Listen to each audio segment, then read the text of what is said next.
The auteur theory can be a complicated subject. While I do believe that there are many styles of filmmaking, and each director certainly has their own creative streak when it comes to how their films turn out. For many, it may be exposure. For others, it may be color palette. Some directors are more obvious than others. The director I chose for this week was Akira Kurosawa. Originally trained as a painter, he began his journey into the film industry as an assistant director. He's most famously known for the films Rashomon and Seven Samurai. One of the commonalities between his films that I first noticed was just how deep his focus field was. He was always framing shots that showed consistent action in the background as well as the foreground. There aren't many directors that do this in major films these days. They tend to draw your eyes and focus to a fixed point instead of letting you explore the scene as Kurosawa did.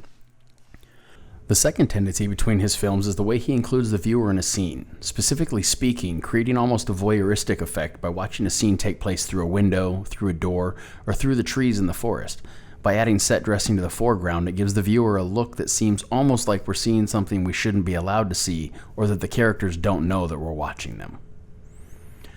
The third tendency I saw when watching his films was that his actors were usually very overzealous in their actions and emotions, almost like watching a stage play or an opera from a distance. This overacting was very apparent in the facial expressions and overly dramatic body movements. And my final observation in the films that I watched was that there was often a scene or sequence of scenes that take place in the rain.